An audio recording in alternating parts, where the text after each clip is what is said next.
Around 3 years ago, I purchased a stock Diamondback WCF 4.0 without really any plans for it. I thought I may flip it, put drop bars on it, but I really had no plans and I had plenty of other bikes to keep me busy. It sat around in my garage and got ridden every now and then as I tried to just figure out what to do with it. I slowly started riding it more and more the longer that I owned it. Initially, I just replaced the old worn out fork with a rigid steel fork, but then I just had to convert it to single speed and enjoy the lightness of the bonded carbon frame. I ended up riding it on my local single track trails repeatedly with this setup, and the bike was awesome. Time went on and I sold my newer mountain bike I had at the time, and the WCF became my main mountain bike. Still with a rigid fork, but I added a 1x11 drivetrain. I enjoyed the bike a lot in this setup and even competed in an endurance race with it. Eventually, I got another newer mountain bike, my Polygon Xstrata, and the WCF got set aside again for a while. I missed riding it and I needed to find some use for it, so I figured I would put some drop bars on it and just see what happened. I mocked it up with a few forks and bars and eventually settled on a 700C fork with an ungodly amount of threadless spacers to get the reach and stack where I wanted them. I also painted the frame since the original paint job was super beat up and I wanted to protect the carbon tubes. Unfortunately, all the footage from that stage was ruined, so I never ended up making a video on the build. I stuck with the single speed drivetrain and have run this bike as my single speed gravel bike up until now.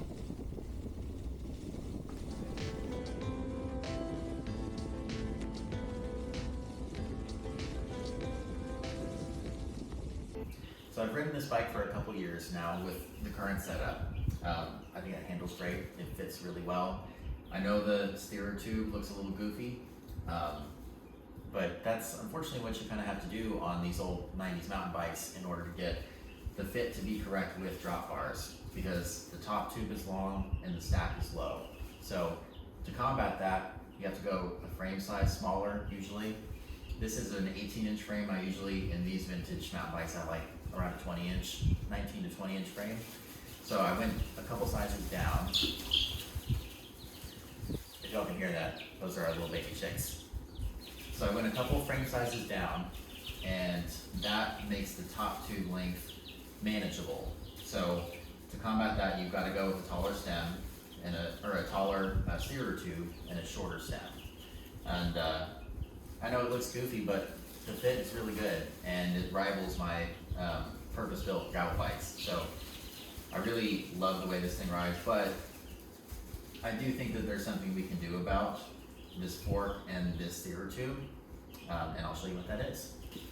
Okay, so this is a Surly 26-inch fork. It is a suspension corrected fork. So the axle to crown on this is about 440 millimeters.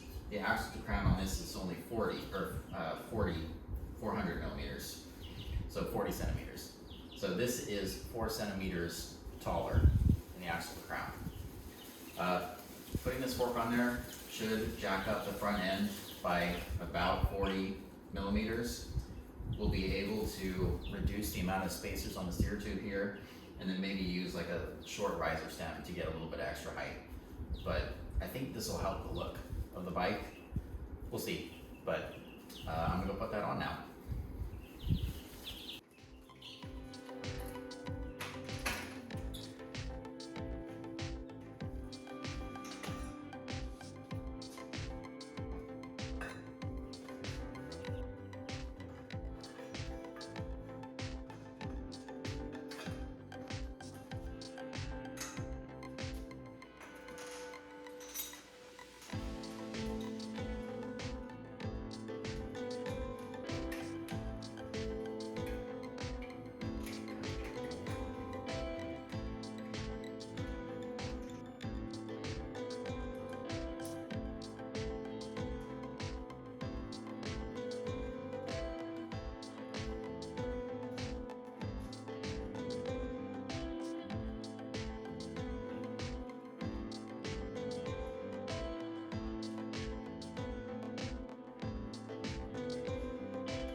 The longer fork definitely had the desired effect.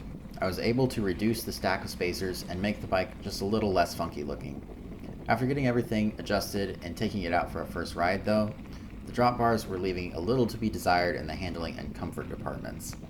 I've always struggled getting comfortable with drop bars and basically only ever used the hood's position.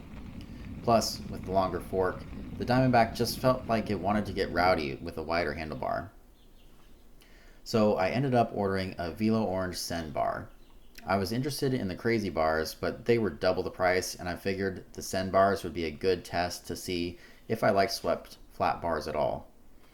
I have to say, I think it looks pretty amazing with the new bars. Better than it ever did with drops, surprisingly. And the first ride was interesting. It's definitely an adjustment riding swept back flat bars when you're used to drop bars or straight flat bars. I'm still getting used to the sweep after a couple rides. I'm starting to really love it. I don't think I'll go back to drops on this bike. It seems like at the end of the day, most bikes designed for flat bars just seem to ride better with them. I'll probably keep doing conversions though because I just can't help myself.